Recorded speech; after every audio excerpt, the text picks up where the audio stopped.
everyone, and welcome to my channel, Traveling with Sam. Thanks for finding my channel. I've just touched down to Edinburgh, Scotland. So my first time here, just still at the airport, and gonna head to this center and start exploring.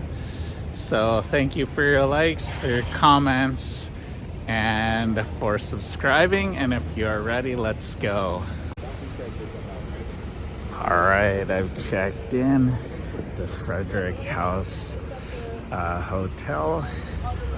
Now going to my meetup spot for my first tour here, and to see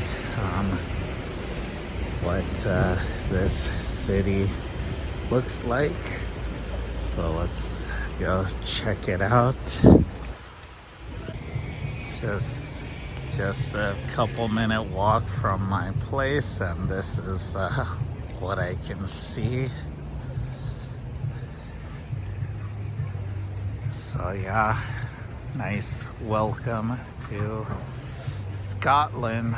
First time being here.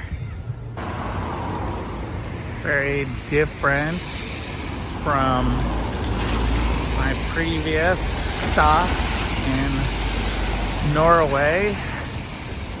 So this is what Scotland has to welcome me with. Pretty spectacular. And if I go over here,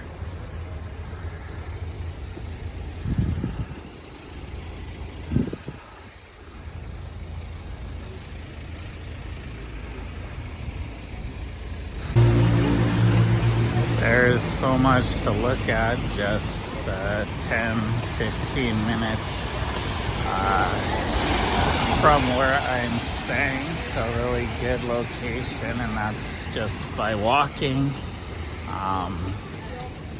As you saw at the beginning, it was just a couple minute walk before you were in front of a spectacle. So I guess Frankenstein's over there. So almost to my meeting spot, and then be with the tour and get some information about what I've been looking at, or some other places as well, I'm sure.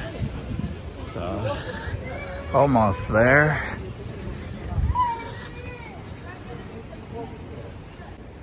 So here I am, William Chambers Monument. My tour is somewhere over there. All right, on the tour now with Harris and our guide, going to the graveyard first. So I have not been there or seen that or know much about it. So yeah, and here's the National Museum of Scotland.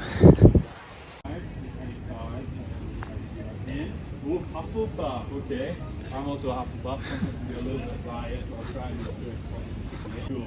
Does that work? Yeah. So dividing into teams now for our inspirational Harry Potter tour, where the author still lives, got inspiration from.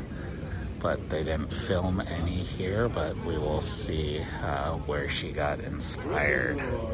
J.K. Rowling lived in a part of town called Leith. She used to live in Leith, which is about 20 minutes in that direction. However, she would spend the majority of her days here in the centre of town, and she would spend an awful lot of time in this graveyard here. She would walk around being inspired by the various sights, sounds and people from this graveyard. And for this reason, everywhere you look, there are different connections with the Harry Potter world. So you probably noticed already, it's quite busy. It's busier than most graveyards, busier with tourists and things, and that's because so many people here come to see the various connections that we have. Everywhere you look, there's different things. There are, for example, people who were buried here, who've maybe given their names or their stories to different characters from Harry Potter.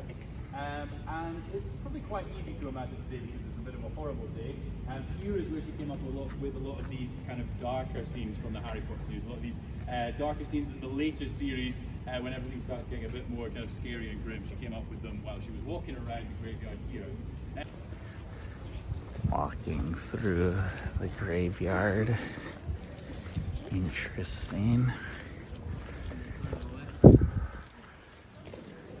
It's very big and like a tourist attraction because of the references and the imagery of Harry Potter, because this is where she was inspired, the author who wrote all the books, J.K. Rowling. Was Elizabeth Moody, who's behind this grave here. Elizabeth Moody, you will probably all be familiar with Alistair Mad Eye Moody from the Harry Potter books and films. Interesting enough story with this one. J.K. Rowling had already created the character of Mad Eye Moody.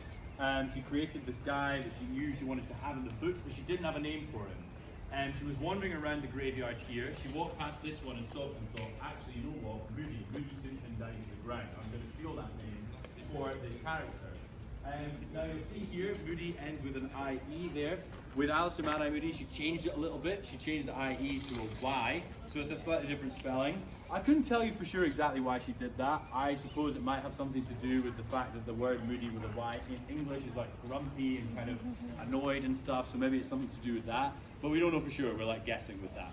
By far and away the most famous grave in Edinburgh. This is the grave of Thomas Riddell. Before anyone says, the pronunciation is correct. That second L at the side there means that you pronounce it like that, Riddell. Riddell is a relatively common Scottish name. You'll hear it a few times around the country. However, this is where J.K. Rowling created the name Tom Riddle. Tom Riddle, very famous name for Harry Potter fans. And here is the real Tom Riddle. Again, she changed the spelling of the last name slightly. She got rid of that second L on the end. Could anybody tell me why she did that? A very important reason why she changed the spelling. Yeah? Exactly. His name is not just a normal name. It's actually a riddle itself. It's an anagram that we have to solve. And yeah, in the second book of the series, of the Chamber of Secrets, Tom Riddle reveals himself to be Lord Voldemort. He does that by writing his full name up in the air. He does this with his magic wand. The letters all change positions, and we find out that he is actually Lord Voldemort. Some of you may be thinking, Harrison, this all sounds well and good, but where does he get the V for Voldemort from? There's no V in Tom Riddle.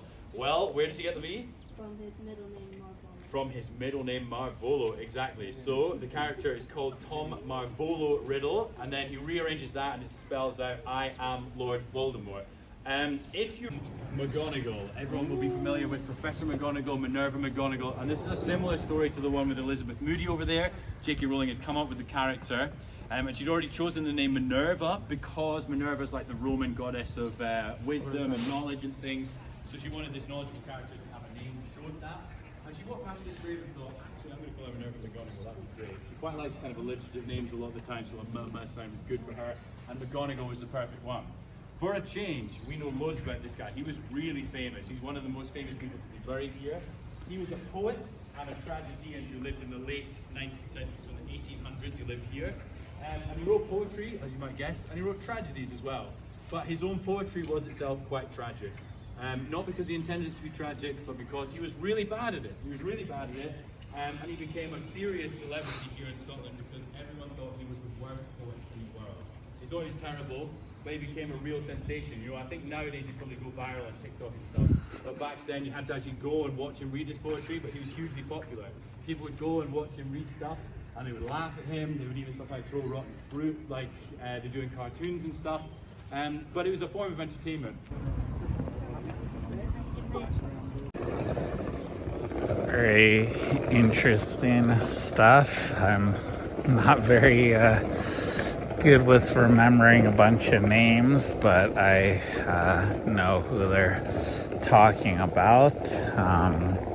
But some characters also are just from the books and didn't make it into the Harry Potter films.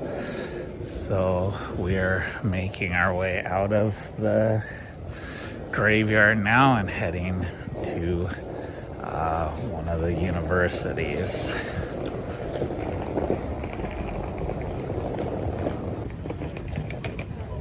This cute dog statue. In 1860, and it still belongs to the same family, this Napier family. She's gathered over here near this bench. And normally when you walk back that top,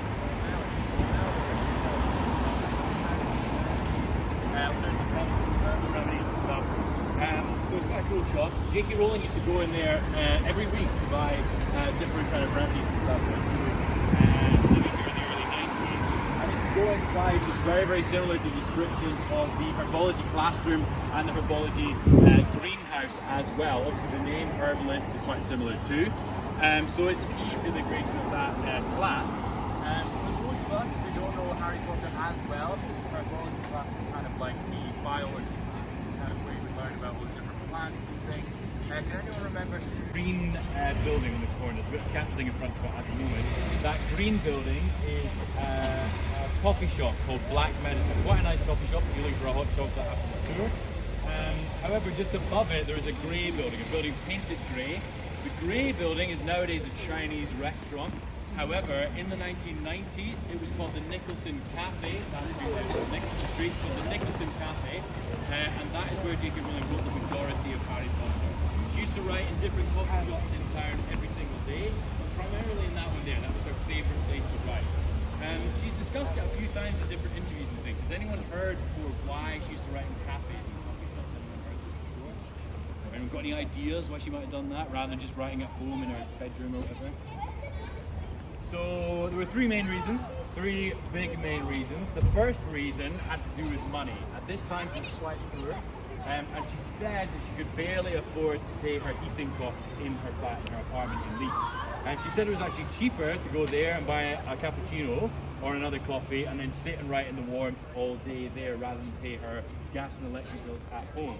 I also happen to know that at that time her brother-in-law owned that coffee shop, so I think we can assume that she probably got a few freebies, or at least not like kicked out the door after sitting with one drink for 4.5 hours when the rest of us would have been moved on. So that was the first reason, was to save a bit of money. The second reason was that her daughter, Jessica, her oldest daughter, was at that time still very, very small. She was a wee baby. This was 1993. She was a small child, and she would only fall asleep when she was sitting in her pram, in her buggy. So J.K. Rowling would kind of walk around with the buggy, with the pram, trying to get her daughter to sleep. When she would then eventually fall asleep, she would go into the nearest coffee shop and write away until Jessica woke up again, and then she would put her in the pram, walk her around, go to the nearest coffee shop. So she would often start there, but she might end up in another one because she needed to move around the city. So there are quite a lot of places that can lay claim to Harry Potter being written there. Believe me, they'll tell you. You don't have to seek them out. They'll all make it very, very obvious. The third reason, however, is the most important, and it's another question of inspiration. Like all of this tour, it's basically based around the inspiration, and that is one of the places that she found the most of it. She wanted to be among people when she was writing. She wanted to hear what they were saying, to see how they were acting, to see how they were dressed, to see how they behaved. She wanted to be in public so that she could have a view of everyone and she could kind of like listen in on their conversations. And all of these things could have an influence over the creation of certain characters. She found that cafes were a great backdrop for that. She also found that pubs were a great place to do that too. So sometimes we would just sit in a pub and get chatting to people. For their crimes, that circle there is the gallows once stood, and many people were tried and hung for their crimes here. You can still feel this kind of horrible dark history in the square. You can see there's kind of a beautiful artwork of gallows here that was put in the early 2000s. And then you can also see it in the names of certain pubs. So just opposite there is the pub, The Last Drop. The Last Drop is a bit of a joke. It's obviously about the last drop of alcohol you can drink before you go. It's also a joke because it feels like that when you use that last drop down into your death if you like. For those of us who decided to light bulbs hang from nooses and stuff there. So if you're into that kind of thing, could be something for you. Some people like that, some people don't, that kind of dark humour. One pub which references this darker past, but you might not guess it, is that one there, Maggie Dixon's. Maggie Dixon is named after a woman called Maggie Dixon. She was a very normal woman, however, she had an extraordinary life. She was born in 1702 in Musselburgh, which is a town just outside of Edinburgh. However, she moved here in her late teens to work at the market and lived in the centre of town. She got married, but it wasn't a happy marriage. She fell pregnant and her husband said, "That is not my baby. You have cheated on me. You are guilty of the crime of adultery." And he reported her to the police. She was tried in a court of law and she was found guilty of adultery and of cheating on her husband. Now, at this time, that was a very serious crime, particularly if you were a woman. It was a very serious crime, and the crime was punishable by death. And so Maggie was sentenced to death by hanging. She was brought here and she was hanged in front of a huge crowd of people. Everybody saw how Maggie died, and her body was declared dead. The papers were all signed, and she was put in the coffin and transported back to Musselburgh to be buried in the family crypt. However, it's a very historic, very pretty, picturesque street here in Edinburgh. And you may feel like you recognise it because it is partly the inspiration for Diagon Alley. Diagon Alley. There are other streets in the UK that played a role. There's some streets in London. Has anyone visited York in the north of England before? Yeah? What a cool street.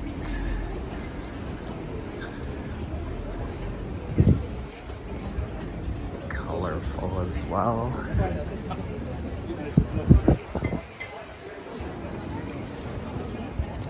Council offices and things like that. It's not actually the most exciting building in the world. Sometimes people get married here and then I turn up with my tour group, but it can be quite fun.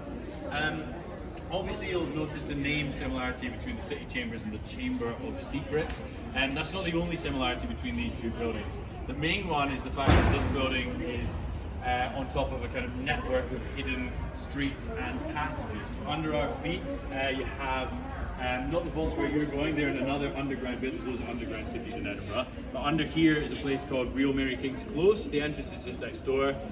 It's said to be very haunted. It's quite spooky and stuff as well. The history behind it is really interesting. It is also horrible, so prepare yourself if you do decide to go on that. A good time to be here in Edinburgh. Their version of the Royal Mile. The mile is not actually 1 mile Hollywood long. Does anyone know how Walk long the of Royal Fame. Mile actually is? So here we It's have not Harry Potter. different famous people get the Edinburgh Award. Alright, so done with my first tour of the day. Now going to explore a bit before the next tour starts, like the evening night tour. So here, the Royal Mile, symbol of Scotland, unicorn, flag and shield. The weather's like perfect now. Just love the architecture here.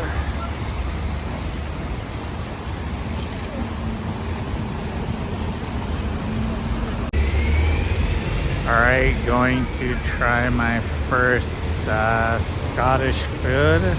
Try a traditional pie here. That's just a few minute walk away from the Royal Mile. So, gonna go check it out and relax, get some more energy for my next tour. Alright, so here's a traditional pasty with beef, and here's also like a tatey dog, which is like a local thing, also with meat. So there are things here that don't have meat, but I decided to go meat, so I'm gonna try these two things out now. That was delicious. First taste of some Scottish food, some traditional food, and cheap, only about $6 or something like that. I'm still trying to work out the conversions of pounds to dollars.